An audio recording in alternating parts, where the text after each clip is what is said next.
Hello, good people of YouTube. Sealord here, and today we are going over my top 5 most ridiculous, over-the-top, outright goofy ships. A lot of times, especially the cases in today's video, to the disadvantage of said ship. But before we get into that, two things. First off, if you like classic cars or antique cars and vehicles or trucks, you should check out yesterday's video. We go over my 1968 C10. It's actually the first car I ever had, learned to drive on it and such. And then over the years, my dad, my grandfather, and myself have worked on it to get it to the point to where it is today. So if you like classic cars, check out yesterday's video. Second thing, which is what most of you are probably here for, is the 50K giveaway. As I'm sure most of you guys have noticed, we have crossed 50,000 subscribers here on the channel, and as a huge thank you to you guys, I'm giving away 7 premium ships. So if you want one of those 7 premium ships, this is how you enter. In the comment section of this video, what you need to do is leave a comment. In that comment, you got to put your username, some type of witty comment, and then your server. An example will be posted in the comments down below. It'll be pinned and hearted, so it should appear at the top of the comments. Even though you do that a lot, you pin it and you heart it. For some reason, YouTube still sometimes doesn't show it, but most of you guys probably know how this works by now. But anyway, so just make sure you leave a comment down there with your username, a witty comment, and your server. And make sure you're subscribed as well, because the bot that will be picking a comment for each day of the week after the entry period is closed will only pick a comment from a subscribed individual. So as long as you got all that going on, you are set. So a week from today is when the entry period will close, and after that we'll start picking a winner every day of the week, one a day. You have 48 hours to respond to me. Once I reply to your comment, I will reply to your comment, and I will also heart it as well. So that should give you 2 notifications from myself, and just make sure you are checking your YouTube notifications and such, and we'll figured out how to get in touch, be it email, Discord, or in-game chat, and we'll get you on your way to getting your ship. Now, if you don't want a ship, I will give you the doubloon value of up to a tier 8 premium ship if you wish to do so. So that is how you enter into the contest. So go ahead and blow up my comment section right now while we're at it. Alright, so with that out of the way, let's go ahead and get on into the list. Coming in at number 5, we have the Tier 9 Premium American Destroyer, the Halford, who I believe was in last week's video. And yeah, in last week's video, I think the week before, we were talking about premiums to avoid. Because the ship is so ridiculous is why you want to avoid it. And I mean, it is. It's an absolutely ridiculous boat. Look at it. It's a Fletcher class with a plane strapped to the back. And since we talked about it last week, I won't spend too much time here. But I mean, yeah, it's like, of all the hybrid ships that you could have put in the game Wargaming, you went with the hybrid DD. I understand that you did the hybrid battleship, you did the hybrid cruisers now, so I guess you just go full on into the DD territory, because why not?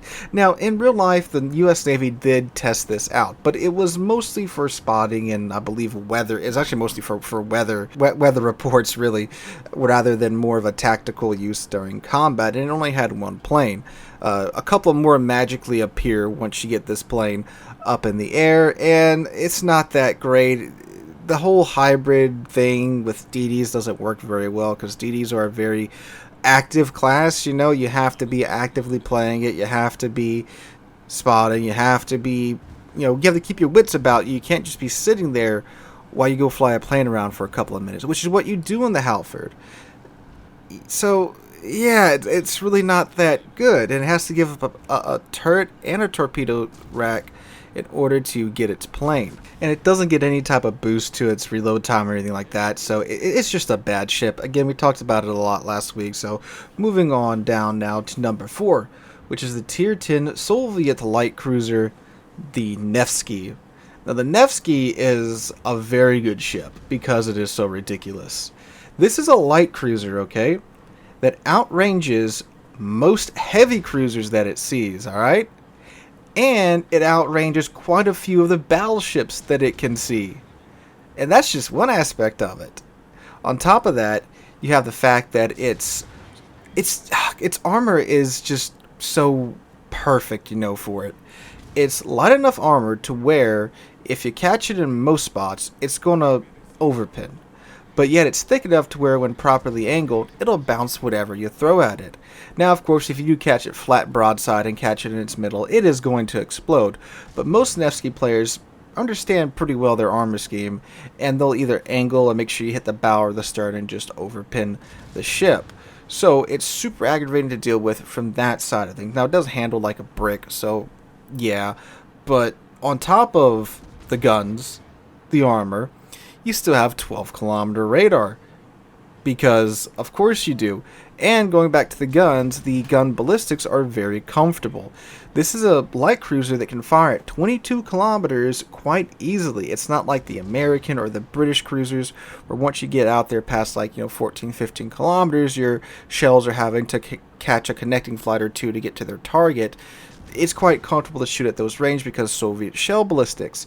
So, needless to say, this is a ship that is an excellent kiter, and that shows up in competitive a lot. You see this thing in COTS, you see it in clan battles, because it is so good, especially if you have a good Nevsky player in it, just absolutely melting down the other side. Not to mention, too, besides melting down enemy ships, the AP is quite fearsome because, say it with me, Soviet bias. So it's like if you're in a battleship and you're getting farmed down by this thing, you're like, okay, well, I'm just going to unmask my rear turrets and I'm going to give him all my guns to try and get a good hit on him. That's what he wants you to do, because now when you're broadside to him, he's going to swap to AP. And since, again, Soviet bias AP, it's going to chunk the living crap out of your superstructure and your upper armor belt and your extremities. Because the HE doesn't really have a fantastic alpha rating on this ship, but the fire rate and the fire chance is good enough to where you will be setting fires in this thing. So that annoys battleships, right? So again, you go broadside, they load in the AP, and now they're chunking you for like 2 to 4k at range. If you're close to a Nevsky and show them your broadside, oh lord, that is going to be very bad for you. This thing will absolutely melt a heavy cruiser if you show it broadside with its AP in a few salvos, right? It is that fearsome of a ship. It's that ridiculous, and it's on our number 4 slot. So going on down to number 3, we have another Soviet tier 10 cruiser, and this one is a Sevastopol. Now the Sevastopol is in a bit of the opposite situation from the Nevsky. The Nevsky is so ridiculous in good ways. The Sevastopol is ridiculous in quite bad ways, in my opinion. Because it's just like I've said so many times. It's too many gimmicks on one ship. And they had to try and distinguish the gimmicks from one another, because we're apparently at the point in this game where you have to out-gimmick the already existing gimmicks. Now, the Sevastopol, what this is a Kronstadt with the originally designed 15-inch guns. Now, the Kronstadt is a pretty good Tier 9 large cruiser, if you have one. I mean, the Kronstadt so fearsome back in the day is the fact that, well, we didn't really have these large quote-unquote cruisers in the game. You know, these cruisers that have 305, 310mm guns and almost battleship levels of armor. So when the Kronstadt and the Stalingrad were originally introduced, they were top dog, because they were the only dogs at that time. Now, the Kronstadt has 70,000, it's like 75,000-ish HP, just off the top of my head. Tier 9 battleship HP in a cruiser, right? That's a little silly. The armor on the Kronstadt isn't actually that great. It gets its tankiness from the fact that, again, it has Tier 9 battleship HP. So what they did with the Sevastopol is they took the Kronstadt hull, put it up a tier to Tier 10, shaved 10,000 HP off of it, to where it no longer has Tier 9 battleship HP, it now has like Tier 8 battleship HP. So now you've taken what was a decent large cruiser hull in today's World of Warships, what used to be a good large cruiser hull, 2 or 3 years ago, and now you've made it just ugh. And then you give it some of the most gimmicky gimmicks known to man.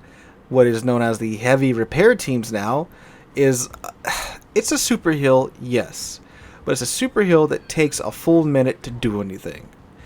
And because of that, it can't really out-heal the damage that you take in. Like if you're in a Minotaur or a Conqueror, you can, in a lot of situations, just kind of, brute force your way through the damage that you're taking in because of how much HP those heals are giving back to you.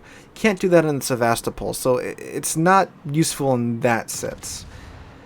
Then you also give it a engine boost that's too short to really do much. It lasts for 49 seconds.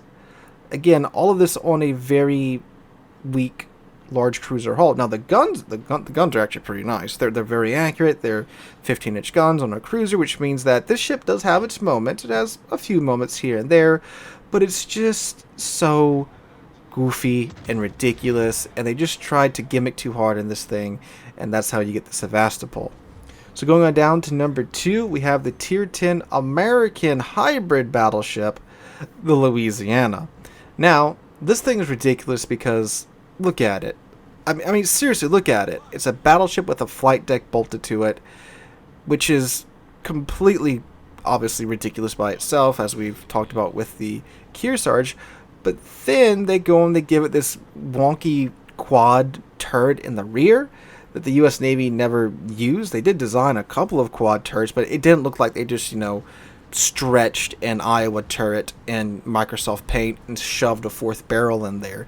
The Florida actually has some of the more accurate quad turrets that the Navy was designing and messing around with, but again, those never got produced either. But okay, so you give it that, and you give it the flight deck, then the bombers are still pretty darn good. Now, they did recently nerf the bombers to where the reticle is much larger. If you go and look at some old Louisiana gameplay now and look at the newer gameplay, it was a change that did really need to happen. Before, the Louisiana's dive bombers were just absolutely murdering DDs. The reticle was the size of like a tier 10 DD, okay? So if you got good at it, you could just fly over DDs and just take a dump on them and erase half their health in a single go. So needless to say, in like competitive, again, clan battles and such, this thing was, pretty terrifying if it was in the hands of somebody that mastered the bombers. Now, on top of that, too, the thing still has 10 16-inch guns with American AP, so it still does hit quite hard. It has the improved heal as well, but it doesn't have that much HP, thankfully. That is its weak spot. And the flight deck, well, the hangar is easily farmable.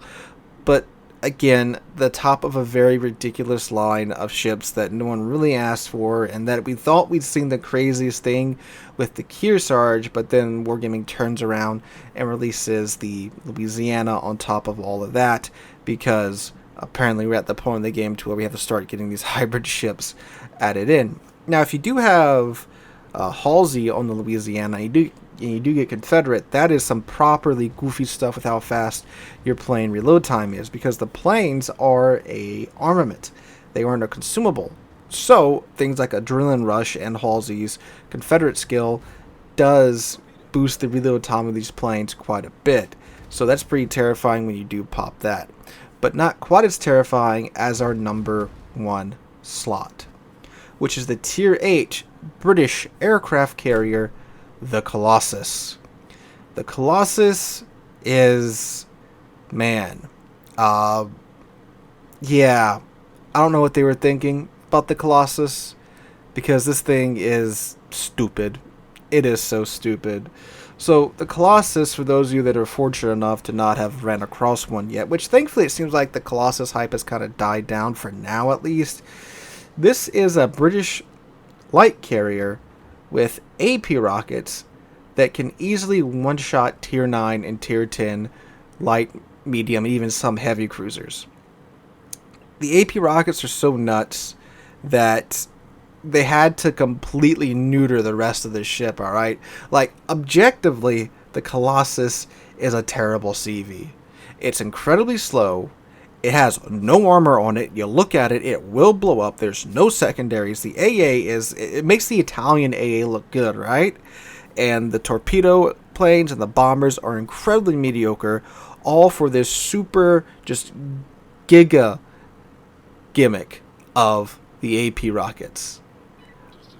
Everything else about the CV is objectively horrible, except for the Chad rockets, right? it is nuts too when you get these things to work. Now, since the initial release, most cruiser players have caught on to the, hey, those are Colossus rockets. If I want to be able to play in this game, I need to not sail broadside to them.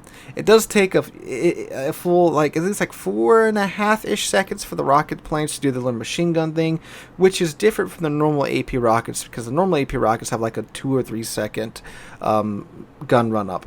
Because AP rockets, of course, very, very much rely on lining up the target at the right angle, because if not, the AP rockets will, of course, just bounce off of the ship's armor.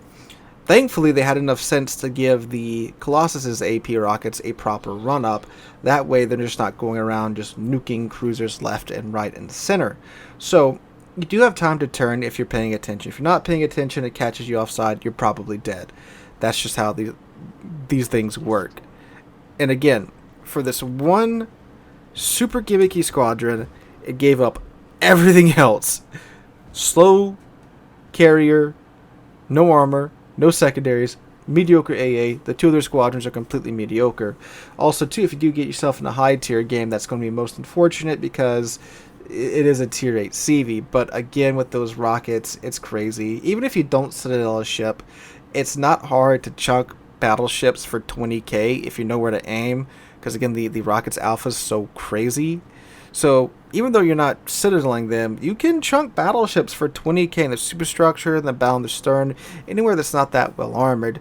But again, an absolutely ridiculous ship and the #1 slot on this list. So guys, hope you guys enjoyed. Have a wonderful Monday. Make sure to enter into the contest down below. Leave that comment. Make sure you subscribe to the channel. Hope you guys enjoyed. If you did, make sure to subscribe to the channel because we're on the way to, let's say, 75k now. That's where we'll do our next one. Now let's move the goalpost a little bit and see how fast we can get there, fellas. So hope you guys enjoyed. Have a wonderful week. Hope to catch you guys in the next one.